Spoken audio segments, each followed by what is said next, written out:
دیارە خۆتان دەزانن داعش و مەترسیەکانی داعش بۆ سەرهەرێمی کوردستانیان باشووری کوردستان و ڕۆژئاوای کوردستان و بەگشتیش ڕۆژهەڵاتی ناوەڕاست تا ڕادەیەکی زۆر تا ئێستاش بوونی هەیە و ماوە. لە ڕابردوودا ئێمە ڕوبەڕووبوونەوەی داعش هەم لایەن هێزی پێشمەرگەی کوردستان لە باشووری کوردستان و هەم خۆتان ئاگدارن شەڕبانانی ئێمە لە ڕۆژئاوای کوردستان بوون بە سمبولی ئەم خۆراگری و ڕوبەڕووبوونەوەی داعش و مەترسیەکانی داعش و خۆتان زانن هێزی پێشمەرگە و شەڕبانان شەڕی داعشیان لە جیاتی هەموو جیهان کرد و بوون بە مای شانازی هەموو مرۆڤایەتی چونکە خۆتان زان مەترسیەکانی داعش یەکجار زۆر بوو و ئێستش ماوە خۆتان ئاگدارن ئێستاش ئەم کۆڕبەندە دەست خۆش بۆ ئەو هەواڵانەی کە ڕێکیان خستووە چونکە بەڕاستی زۆر پێویست و زەرور بووە گفتوگۆکردن قسەکردن لەسەر ئەو بابەتە زۆر گرنگە زۆر بەوردی دراسە بکرێەوە زۆر بەوردیش بڕیاری لێ بدرێت و پلانی ئایندەش هەبێ لە نێوان ڕۆژئاوای کوردستان و باشووری کوردستان بۆی پێکەوە ڕوبەڕووی مەترسیەکانی ئایندەی داعش ببنەوە فکری داعش و ئەم تێڕوانین و ئەم دیدە مەترسیدارەی هەندێک لە توندڕەوەکان کە بە ناوی ئاینی پیرۆزی ئیسلامەوە دایانەوێت دژایەتی مرۆڤایەتی بکەن کە خۆتان نەزانن ئەمە مەترسێکی گەورەیەت نەک تەنها بەرامبەر بە کوردستان بەڵکو بەرامبەر بە هەموو جیهان و لە هەمووش خەتەر زۆر جار ئەوە دەڵم ئەمانە خۆیان گەشەکردنی ئەوانە دژایەتی توندبوونی دژایەتیکردنی ئیسلامیشە لە ئاساسدا بۆیە پێویستە هەموو مامۆستایانی ئاینی هەموو چنی توێژەکانی کۆمەلگای کوردەواری بەرەنگاری ئەم فکر و ئەم دیدە خەتەرناک و مەترسیدارەی داعش ببنەوە. من پێم وایە دەمویست ئەوە بڵم کە زۆر گرینگە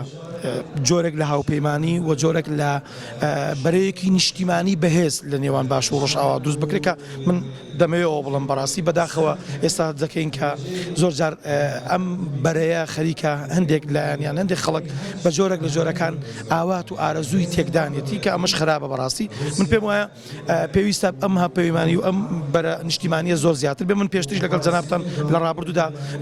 چاوپێکوتمان هەبووە لەسەر ئەوەی کە چەند گرینگە یەکێتی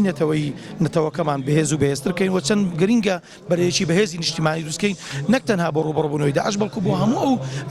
پرسە مەترسیدارانەی کە ڕوبەڕووی گەلەکەمان دەبێتەوە. من دوایین قسەم ئەوەیە کە زۆر مای سەربەرزیە کە شەڕبانانمان لە ڕۆژئاوای کوردستان بوون بە مایەی شانازی هەموو مرۆڤایەتی و ئەوەی کە ئەمڕۆ لە ئەم دیکۆمنتارێ دیتمان و ئەم شەهیدانەی کە ئێستا هەڵواستراون و ئەم دواییانەش کە زیندانێک لەو کارە ساتێک کە ڕوبەڕووی زیاتر لە 120 شەهید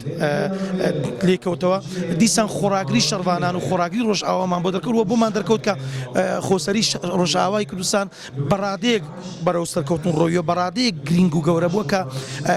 ڕوبەڕووبوونەوەکانی بۆ بەرامبەر داعش و مەترسیەکانی ئایندە لەسەر ڕۆژئاوای کوردستان ئامادەکاری زۆر گەورەی بۆ کردوون و بەردەوامیشە و ڕۆژ بە ڕۆژ لە پێشکەوتندایە. ئەمە جی شانازیە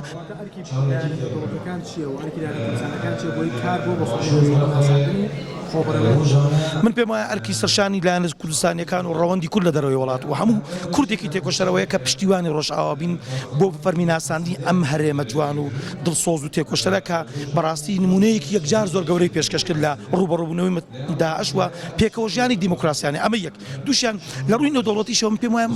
هەموو جیهان دەبێت شانازی بە ڕۆژئاوای کوردستان و بە شەڕبانان و بە هێزی پێشمەرگەوە بکە بۆیە پشتیوانیکردن لە ڕۆژئاوای کوردستان و لە باشووری کوردستان و لە تواناکانی شەڕبانان و هێزی پێشمەرگە ئەرکی سەرشانی جیهان و ئەرکی سەرشانی هەموو کوردێکیشە بۆ ئەو هەماهەنگی و بەرە نیشتیمانیە دروستکەین بۆ ڕوبەڕووبوونەوەی مەترسیەکانی ئایندە بۆ سەر ڕۆژئاوا و هەموو کورد لە هەر چوار پارچەی کوردستان.